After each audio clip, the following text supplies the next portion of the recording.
வணக்கம். இன்றைய நமது அலசலுக்கு உங்களை வரவேற்கிறோம். நீங்க பகிர்ந்துகிட்ட ஒரு குறிப்பிட்ட மூலக்கட்டுரையை தான் இன்னைக்கு நாம கொஞ்சம் ஆழமா பார்க்க போறோம். ஆமா.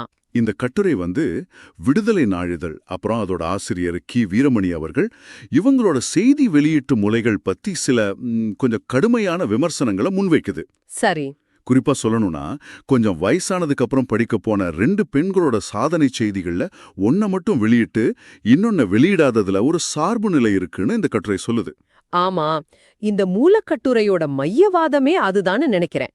ரெண்டும் கிட்டத்தட்ட ஒரே மாதிரி ஊக்கமளிக்கிற கதைகள் தான்.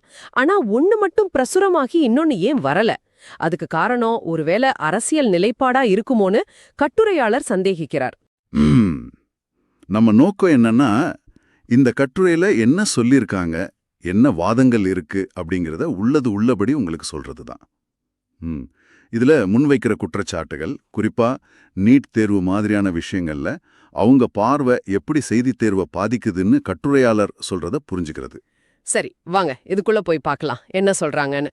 முதல்ல விடுதலை நாளிதழ்ல வெளியானதா இந்த மூலக்கட்டுரை சொல்ற செய்திய பார்க்கலாம். தலைப்பு எப்படி இருந்ததானா, சாதனைக்கு வயது தடையல்ல, 50 வயதில் சட்டக்கல்லூரி நுழைவுத் தேர்வில் வெற்றி பெற்ற சீன பெண் அப்படின்னு. இந்த செய்தியோட நாயகி யாங் அப்படின்னு ஒரு 50 வயசு சீன பெண்மணி.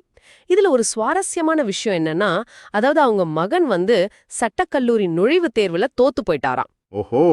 அதனால பையனுக்கு ஒரு ஊக்கத்தை கொடுக்கணும்னு அவனோட புத்தகத்தை எல்லாம் வாங்கி படிச்சு யாங் அவங்களே தேர்வு எழுதினாங்கன்னு அந்த செய்தி சொன்னதா இந்த கட்டுரை சொல்லுது. அது மட்டும் இல்ல, யாங் அவங்களோட பின்னணியும் கொஞ்சம் சவாலானது. 2013 ஒரு பெரிய தீ விபத்துல ரொம்ப பாதிக்கப்பட்டிருக்காங்க. ஆமா. முகத்துல தழும்புகள், இடது கை வேற கிட்டத்தட்ட செயல் இழந்துருச்சு அப்படின்னு உடல் ரீதியாவும் மன ரீதியாவும் பெரிய போராட்டத்தை சந்திச்சிருக்காங்க. சரிதான். கட்டுரையாளர் சொல்ற அந்த விடுதலை செய்தியின்படி இவ்ளோ தடைகள் இருந்தும் யாங்கோட கணவரும் மகனும் ரொம்ப சப்போர்ட்டிவா இருந்திருக்காங்க. அவங்களோட கடின உழைப்பு, விடாமுயற்சி காரணமா அந்த கஷ்டமான சட்ட நுழைவுத் தேர்வுல ஜெயிச்சு ஒரு புகழ்பெற்ற சட்ட பல்கலைக்கழகத்துல இடம் பிடிச்சிருக்காங்கன்னு அந்த செய்தி சொன்னதா மூலக்கட்டுரை விவரிக்குது. தடைகளை தாண்டி ஜெயிச்சு ஒரு வெற்றி கதையா இதை பாக்குறாங்க. ஆமா. சீன சட்டப்படி இந்த நுழைவுத் தேர்வு எழுதுறதுக்கு வயசு ஒரு தடை இல்லைன்னோ, பாஸ் பண்ணா யாரு வேணாலும் காலேஜ்ல சேரலான்னோ அதுல கூடுதல் தகவலா சொல்லியிருக்காங்க. யாங்கோட இந்த முயற்சி சமூக வலைத்தளங்கள்ல கூட ரொம்ப பாராட்டப்பட்டுச்சுன்னோ விடுதலை செய்தி சொன்னதா கட்டுரையாளர் சொல்றார். ஆக இந்த முதல் கதைய ஒரு இன்ஸ்பிரேஷனல் ஸ்டோரி, வயசையெல்லாம் தாண்டி ஒருத்தர் எப்படி ஜெயிக்கிறாங்க அப்படிங்கிறதுக்கு உதாரணமா விடுதலை பிரசுரிச்சுதான் மூலக்கட்டுரை சொல்லுது. சரி, இப்போ இந்த கட்டுரை முக்கியமா ஒப்பிடுற 2வது சம்பவத்துக்கு வருவோம். இது நம்ம தமிழகத்தைச் சேர்ந்த ஒரு பெண்மணியோட சாதனை. ஆனா இந்த செய்தி விடுதலை நாளிதழ்ல வரவே இல்ல அப்படிங்கறது தான் மூலக்கட்டுரை ஆசிரியரோட முக்கியமான குற்றச்சாட்டு. ஆமா, இங்கதான் கட்டுரையாளர் அந்த நேரடி ஒப்பீட்டையே தொடங்குறார். மத்த தமிழ் பேப்பர்ல எல்லாம் எம்பிபிஎஸ் கலந்தாய்வில் தாயும் மகளும், 49 வயதில் கனவை நனவாக்கிய தாய், சீட் கிடைத்தது எப்படி, இந்த மாதிரி தலைப்புல இந்த நியூஸ் நல்லாவே வந்திருக்கு. ஆனா விடுதலையில மட்டும் ஏன் இது வரல அப்படின்னு கேக்குறார். தென்காசி மாவட்டத்தைச் சேர்ந்த அமுதவள்ளின்னு பேரு, 49 வயசு. அவங்க ஒரு பிசியோதெரபிஸ்ட். ரொம்ப நாளா மருத்துவம் படிக்கணும்னு ஆசை இருந்திருக்கு. இப்போ நீட் தேர்வுல பாஸ் பண்ணி விருதுநகர் அரசு மருத்துவக் கல்லூரியில எம்பிபிஎஸ் படிக்க இடம் கிடைச்சிருக்கு. இதுல இன்னும் ஒரு ஆச்சரியமான மனச தொடுற விஷயம் இருக்கு. அவங்க மகள் சம்யுக்தா கிருபாலினி அவங்களும் நீட் தேர்வுல 450 மார்க் வாங்கி மெடிக்கல் கவுன்சிலிங்காக வெயிட் பண்றாங்க. அப்படியா? அம்மா அமுதவல்லியோட அப்ளிகேஷன்ல கார்டியன் இடத்துல மகள் சம்யுக்தா கையெழுத்து போட்டிருக்காங்கிறது ஒரு சுவாரஸ்யமான தகவல். ஒருவேளை மகளுக்கும் சீட்டு கிடைச்சிட்டா அம்மாவும் பொண்ணும் ஒரே நேரத்துல மருத்துவம் படிக்கிற ஒரு அபூர்வமான நிகழ்வா இருக்கும். அமுதவல்லி அவர்களும் சாதாரணமா வரல. அவங்க ஒரு மாற்றுத்திறனாளி. அவங்க பொண்ணும் நீட் தேர்வுக்கு படிக்கிறத பார்த்திருக்காங்க. பொண்ணு தடவை ஜெயிக்காதப்போ சரி மகளுக்கு ஊக்கமா இருக்கும், நம்மளோட சின்ன வயசு கனவும் நிறைவேறுமேனு அவங்களும் நீட் தேர்வு எழுதி ஜெயிச்சிருக்காங்க. இங்க நாம கவனிக்க வேண்டிய இன்னொரு விஷயம், நீட் தேர்வு எழுதவும் வயசு வரம்பு கிடையாது. இது ரொம்ப முக்கியம். ஆமா. சீன பெண்மணி யாங்குக்கு எப்படி வயசு ஒரு தடையா இல்லையோ அதே மாதிரி அமுதவல்லிக்கும் இல்ல. பல வருஷம் கழிச்சு தன்னோட கனவை நனவாக்க இந்த விதிமுறை உதவி இருக்கு. இப்போ 2 கதைகளையும் பார்த்துட்டோம். 2 பேருமே ஏறக்குறைய 50 வயசு பெண்கள். 2 பேருமே பிள்ளைகளுக்கு ஊக்கமா இருக்கணும்னு ஒரு சூழல்ல தேர்வு எழுதுறாங்க. 2 பேருமே உடம்புல சில சவால்களுக்கு தீ விபத்து பாதிப்பு, மாற்றுத்திறன் கொண்டவங்க. 2 பேருமே வயசு வரம்பு இல்லாத தேர்வுல ஜெயிச்சிருக்காங்க. இவ்வளவு ஒற்றுமை இருக்கிறப்பதான் கட்டுரையாளர் தன்னோட முக்கியமான குற்றச்சாட்டியே வைக்கிறார். ஆமா, இங்கதான் விஷயம் சூடி பிடிக்குது. இந்த மூலக்கட்டுரை ஆசிரியர் விடுதலை மேலையும் ஆசிரியர் கி வீரமணி மேலையும் நேரடியாவே பித்தலாட்டம் பண்றாங்க, சார்பு நிலை காட்டுறாங்கன்னு ரொம்ப கடுமையான வார்த்தைகள்ல குற்றம் சாட்டுறார். அவரோட வாதம் என்ன? ஏன் ஒரு கதை மட்டும் பெரிய சாதனையா பேசப்படணும்? கிட்டத்தட்ட அதே மாதிரி இருக்கிற இன்னொரு கதை சுத்தமா கண்டுக்காம விடப்படணும். இதுதான் கேள்வி. கட்டுரையாளரோட வாதம் இதான் பாருங்க. 2க்கும் இருக்கிற ஒரே பெரிய வித்தியாசம் என்னன்னா, அந்த தேர்வு. சீன பெண்மணி எழுதுனது சட்ட நுழைவுத் தேர்வு, தமிழக பெண்மணி எழுதுனது நீட் தேர்வு. சரி. தமிழ்நாட்டுல குறிப்பா திராவிட கழகம், விடுதலை அவங்களோட அதிகாரப்பூர்வ ஏடுதானே, அவங்க நீட் தேர்வை ரொம்ப கடுமையா எதிர்க்கிறாங்க.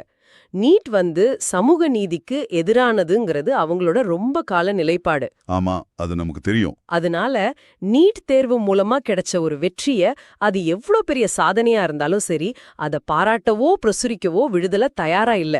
இதுதான் செய்தி வெளியிடாததுக்கு காரணம்னு கட்டுரையாளர் அழுத்தமா சொல்றார். இது வேணும்னே சென்றதுங்கிறார். ஓஹோ, அப்படியா? கட்டுரையாளர் நேரடியாவே கேக்குறாரா?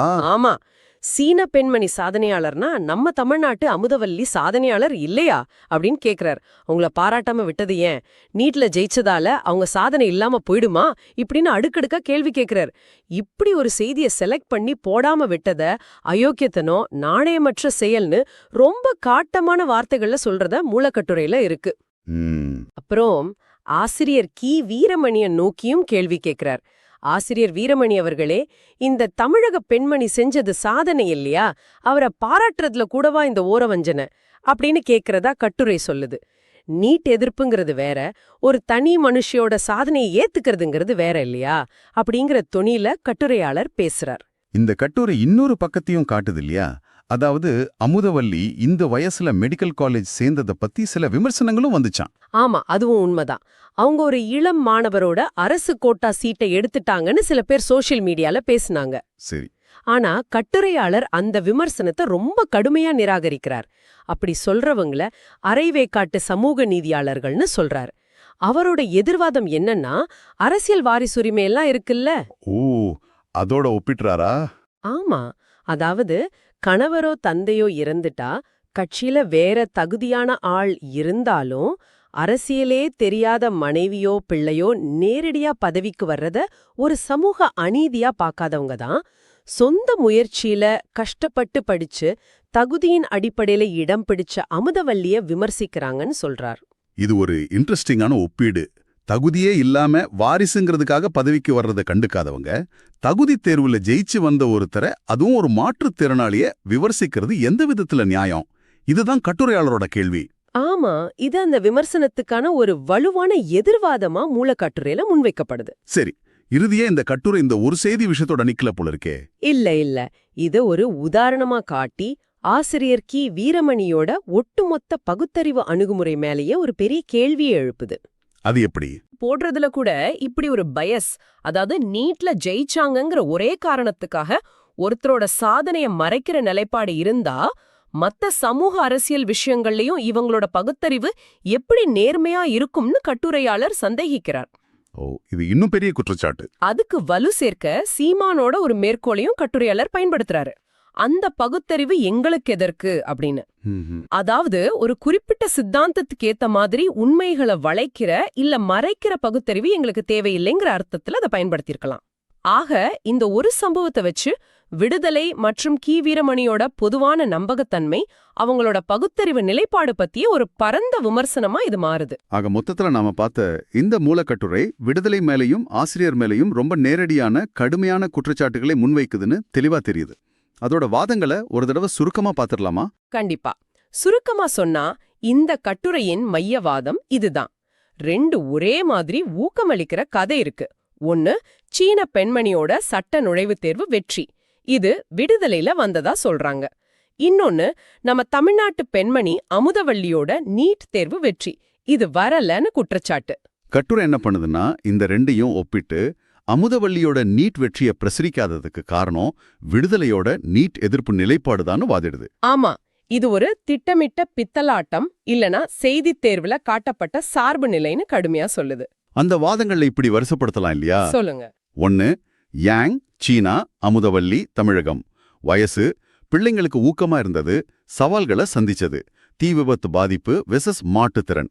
இது எல்லாத்தையும் ஒப்பிட்டு 2 சாதனையும் ஒண்ணுதான்னு சொல்றாங்க. சரி. 2 விடுதலை மேல செய்தித் தேர்வுல பித்தலாட்டம் அல்லது சார்பு நிலைன்னு நேரடி குற்றச்சாட்டு.